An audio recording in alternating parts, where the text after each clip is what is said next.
Name change ಮಾಡ್ಕೊಳ್ಳೋದಕ್ಕೆ ಹಲವಾರು reasons ಆಗಿರಬಹುದು. ಮದುವೆ ಆಗಿದೆ ಅಂತ, ಅಥವಾ ಡಿವೋರ್ಸ್ ಆಗಿದೆ ಅಂತ, ಇಲ್ಲ ನ್ಯೂಮರಾಲಜಿ ಪ್ರಕಾರ ಆಗಿರಬಹುದು, ಅಥವಾ ನಾವಾಗೆ ಬೈ ಚಾಯ್ಸ್ ಹೆಸರು ಬದಲಾಯಿಸಬೇಕು ಅಂತ ಏನಾದ್ರೂ ಆಗಿರಬಹುದು.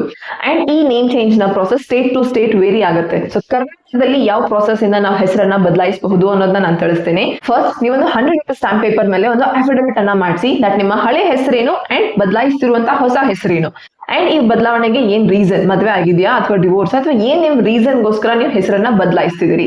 ಸೊ ಇದನ್ನ ಅಫಿಡವಿಟ್ ಅನ್ನ ಮಾಡಿಸಿದ ನಂತರ ಇದಕ್ಕೆ ನೋಟ್ರಿ ಎಕ್ಸೆಟ್ರಾ ಮಾಡಿಸಿದ್ಮೇಲೆ ಸೆಕೆಂಡ್ ಸ್ಟೆಪ್, ನೀವು ಅಫಿಡವಿಟ್ ನ ಬೇಸಿಸ್ ಮೇಲೆ ಲೋಕಲ್ ನ್ಯೂಸ್ ಪೇಪರ್ ಅಲ್ಲಿ ಪಬ್ಲಿಕೇಶನ್ ಮಾಡಿಸಬೇಕಾಗತ್ತೆ. ನೀವ್ ಎಲ್ಲಿ ರೆಸಿಡೆಂಟ್ ಇದೀರಿ ಆ ಏರಿಯಾನ ಲೋಕಲ್ ನ್ಯೂಸ್ ಪೇಪರ್ ಅಲ್ಲಿ, ಒಂದು ಕನ್ನಡ ಪೇಪರ್ ಹಾಗೆ ಒಂದು ಇಂಗ್ಲಿಷ್ ಪೇಪರ್, ಎರಡೂ ಪೇಪರ್ ಅಲ್ಲಿ ನೇಮ್ ಚೇಂಜ್ ಕಾಲಮ್ ಬರುತ್ತೆ. ಸೊ ಅಲ್ಲಿ ನೀವು ಪಬ್ಲಿಷ್ ಮಾಡಿಸೋದು ಮ್ಯಾಂಡೇಟ್ರಿ.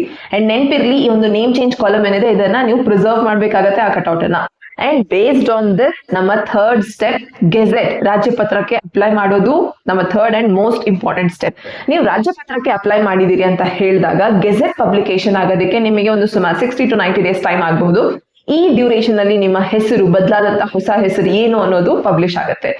ಲೇಟರ್ ಆನ್ ಆ ಹೆಸರಿನ ಬೇಸಿಸ್ ಮೇಲೆ ನೀವು ನಿಮ್ಮ Aadhaar card, PAN card etcetera, ನಿಮ್ಮ ಸ್ಕೂಲ್ ರೆಕಾರ್ಡ್ಸ್ ಆಗಿರ್ಬಹುದು, ಈ ಎಲ್ಲಾ ಡೀಟೇಲ್ಸ್ ಅನ್ನ ಚೇಂಜ್ ಮಾಡಿಸ್ಕೋಬಹುದು. ಕೆಲವು ಸರ್ಕಮ್ಸ್ಟಾನ್ಸಸ್ ಅಲ್ಲಿ ನಿಮಗೆ ಕೋರ್ಟ್ ಕೇಸ್ ಕೂಡ ಸಹ ಫೈಲ್ ಮಾಡಬೇಕು ಅಂತ ಹೇಳ್ತಾರೆ. ಸೊ ಆ ಕಂಡೀಷನ್ ಬಂದು when you have many legal documents, passport etcetera ಇದೆ, ಕನ್ಸರ್ನ್ ಡಿಪಾರ್ಟ್ಮೆಂಟ್ ನ ಪಾರ್ಟಿ ಮಾಡಿ ನೀವು ಕೋರ್ಟ್ ಕೇಸ್ ಕೂಡ ಸಹ ಫೈಲ್ ಮಾಡಬೇಕಾಗತ್ತೆ. ಈ ರೀತಿ ಇನ್ನಷ್ಟು ಲೀಗಲ್ ಅಪ್ಡೇಟ್ಸ್ಗೆ ನೀವು ನಮ್ಮ ಬುಕ್ ಅನ್ನ ಓದಬಹುದು.